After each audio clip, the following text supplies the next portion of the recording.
Outdoor में कौन कौन से कंपोनेंट होते हैं वो लिखिए।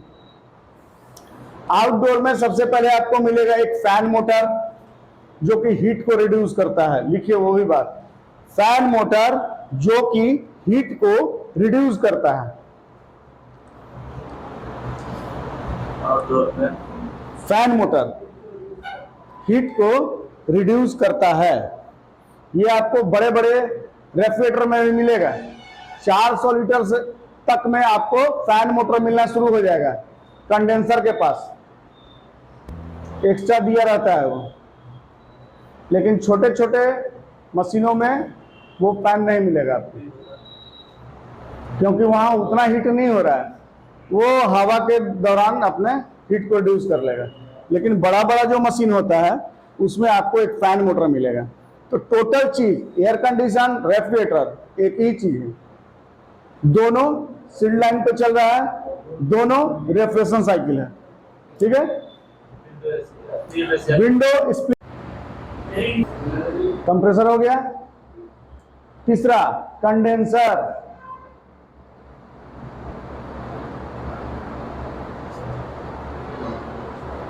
वेपर को ठंडा करने के लिए।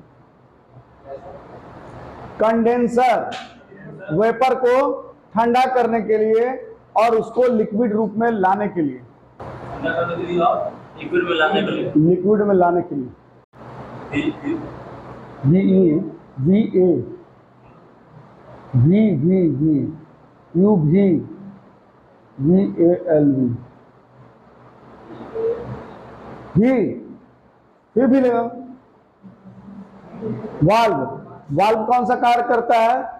ये एक ट्यूब को दूसरे ट्यूब में जोड़ने के लिए और गैस को खोलने के लिए। एक ट्यूब से दूसरे ट्यूब में जोड़ने के लिए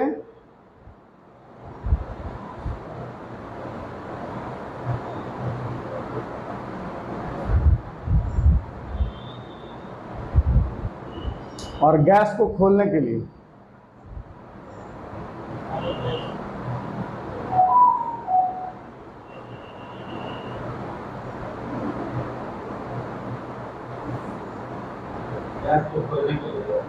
उसी में ऑब्लिक मार के लिख देना है, इसी बल्ब से गैस चार्जिंग भी होता है। बॉल बल्ब नहीं समझ रहे, बोलो क्या?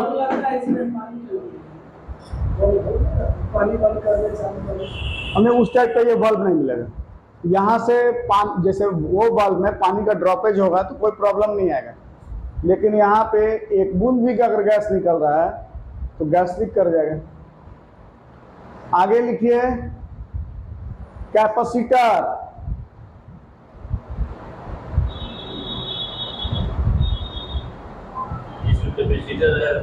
तो कंप्रेसर को रन मोड में लाने के लिए।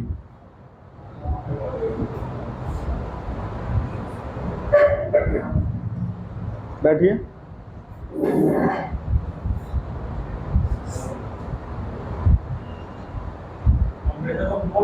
रन मोड में नहीं, रन मोड में।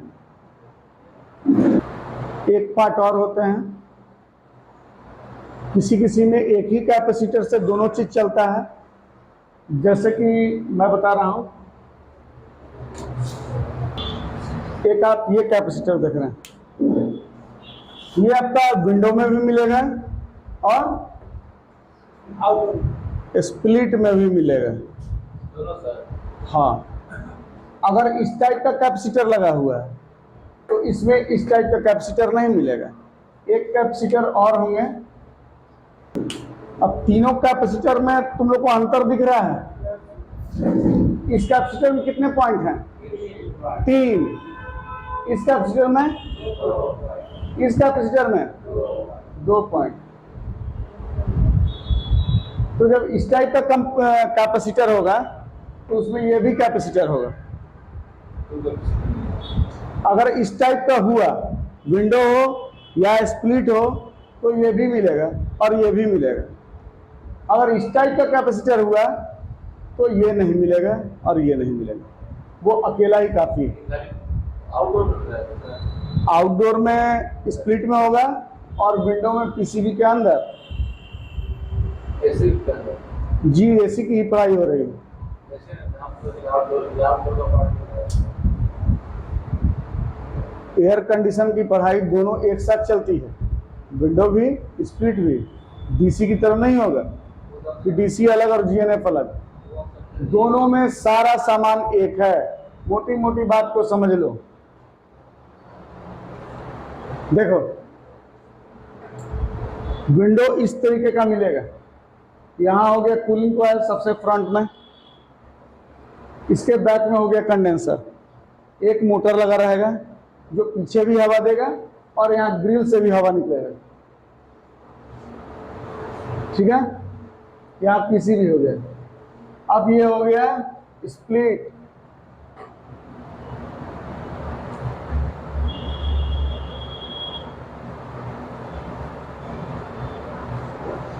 यहां भी कंडेंसर, यहां भी कूलिंग कॉइल।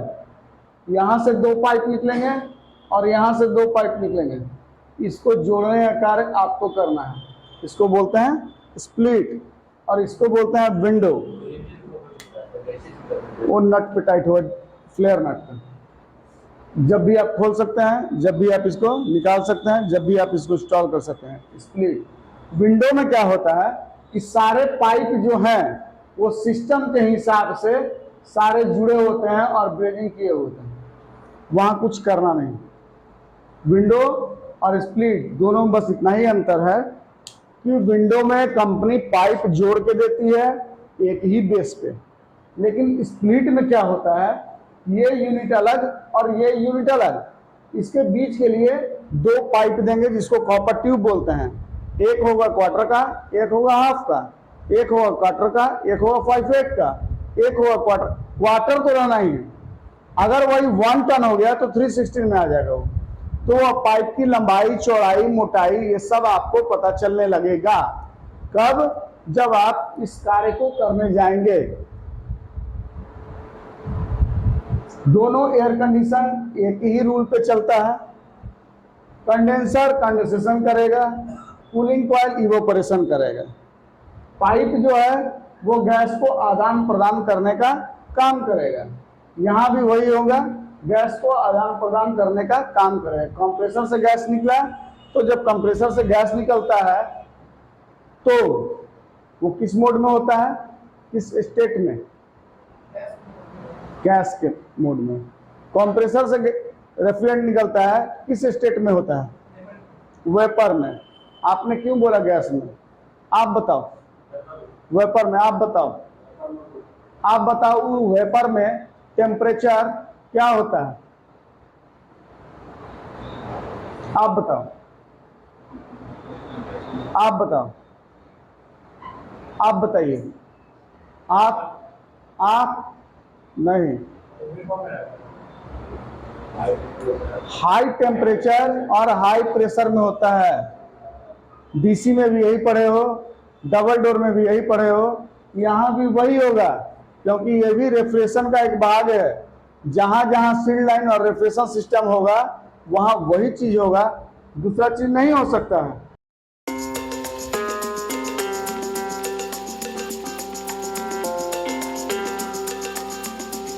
ठीक है, समझ रहे हो मेरी बात को? डीसी भी वही चीज पे चलेगा, डबल डोर भी वही चीज पे चलेगा, एयर कंडीशन भी वही चीज पे चलेगा।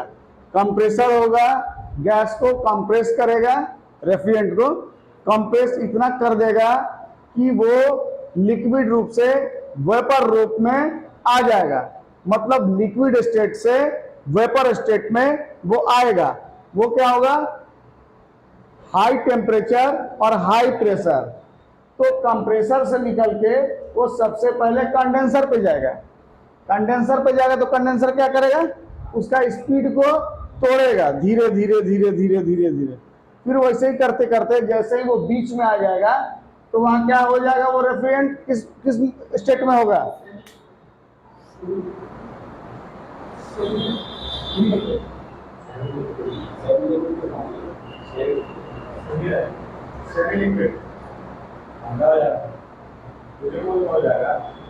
सेमी लिक्विड मतलब आधा लिक्विड और आधा वेपर। वो बीच में जब कंडेंसर पकड़ोगे तो ऊपर वाला भाग तुमको बहुत गर्म लगेगा, बीच में आते आते वो थोड़ा सुसुम हो जाता है, और जैसे ही ड्रायर तक आता है तो ड्रायर तक भी आपको सुसुम ही लगेगा, लेकिन जब कैपिलरी को आप पकड़ेंगे तो वहां से वो लिक्विड रूप में चलाता है, जिसको बोलते हैं एक्सपेंशन वाल्व। डीसी में वही बात, डबल डोर में वही बात, विंडो एसी में वही बात, और स्प्लिट एसी में वही बात। एसी 75 प्रकार के होते हैं, लिखिए। यूज करने के लिए एक विंडो और एक स्प्लिट, दो ही रूप होता है।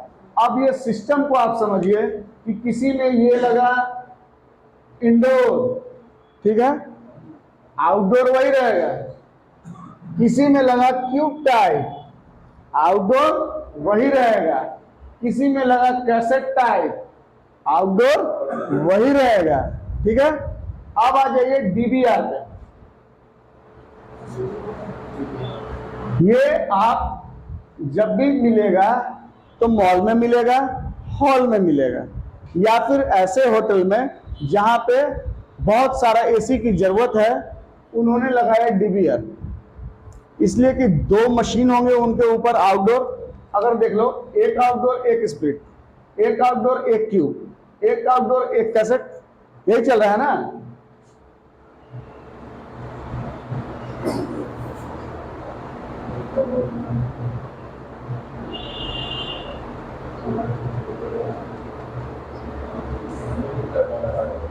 तीनों का नाम बदल गया, स्प्लिट, इंडोर, क्यूब और कैसेट। ये एक आउटडोर से एक ही मशीन चलेगा, एक आउटडोर से ये भी एक ही मशीन चलेगा, एक आउटडोर से ये भी एक ही मशीन चलेगा। लेकिन बीच में एक मशीन ऐसा भी आया था जो आउटडोर एक होता था और कंप्रेसर उसमें दो होते थे, उसको बोलते हैं यूनिवर्सल।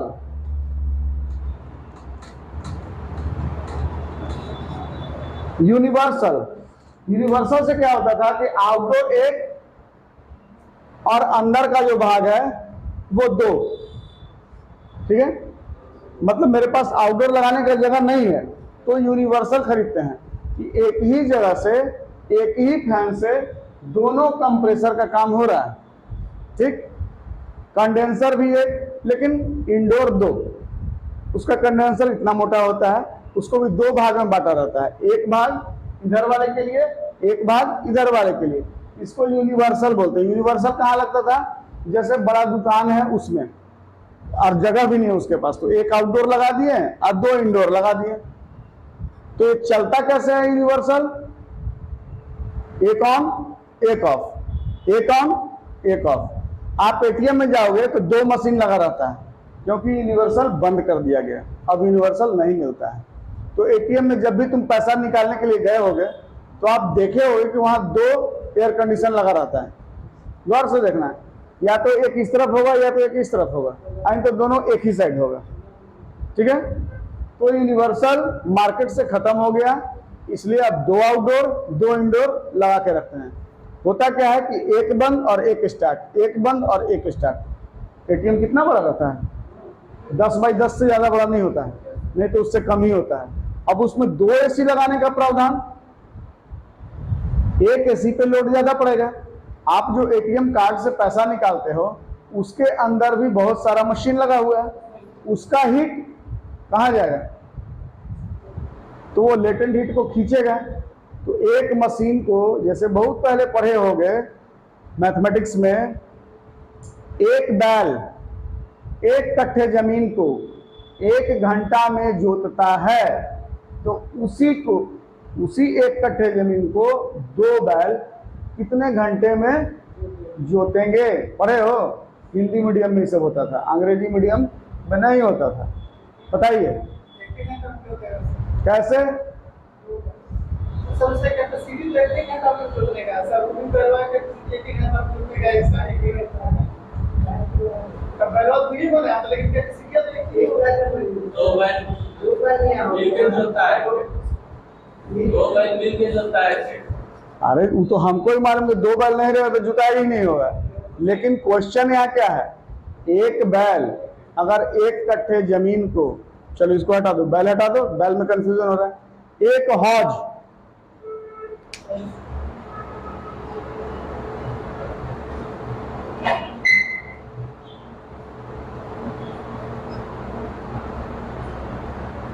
यहां से वाटर आ रहा है, इस हौज का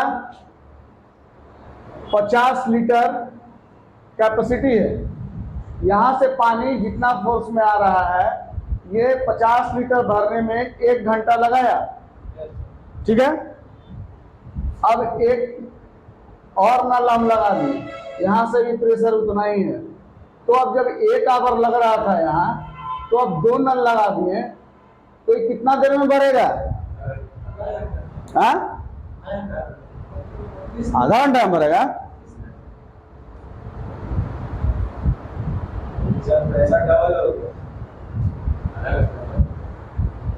दोनों का PSI 6.1 है। चलो और क्लियर कर दी। आधा घंटा कौन बोला आधा घंटा? 1 ही घंटा में भरेगा ना। आप सही आदमी, आप खड़ा हो जाइए। अब बताइए 1 घंटा में कैसे भरेगा? आप बैठ जाइए। एक ही मशीन में 2 नल लगा दें, एक ही घंटे में।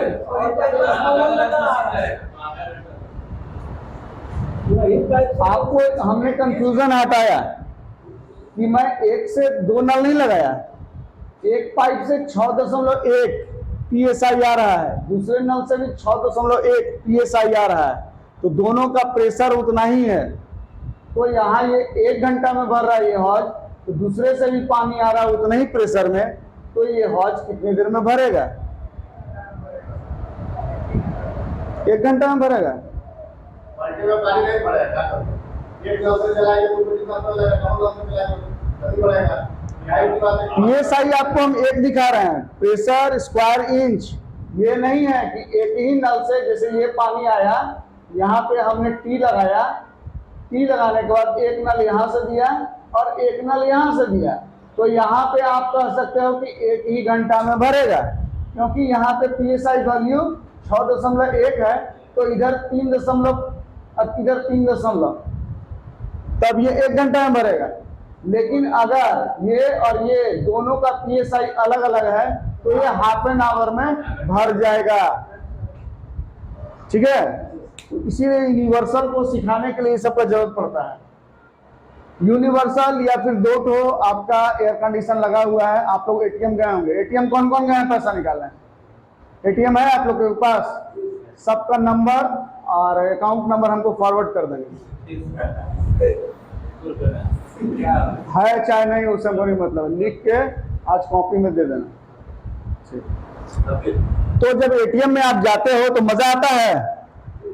गर्मी के दिनों में जब उसमें घुसते हो तो ठंडा महसूस होता है, लगता है कि थोड़ी देर और यहीं रुक जाते हैं, ठीक है। बीच में ATM में क्या होने लगा था कि लड़का लड़की जो कॉलेज जाता था, वो पैसा निकालने के बहाने उसी में आधा घंटा बात करता था।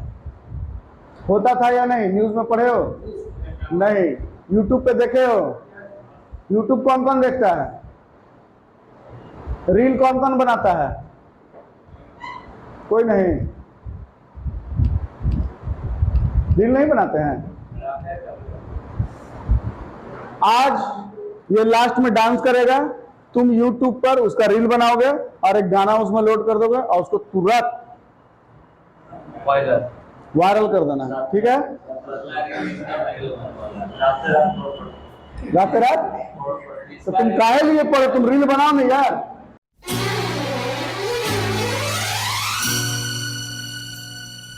क्या आप मैट्रिक पास बेरोजगार हैं? आपको तलाश है कोई अच्छा सा जॉब का जिसमें आप रोज हजारों कमा सकें? अगर हाँ, तो फिर आपके लिए है खुशखबरी, खुशखबरी, खुशखबरी।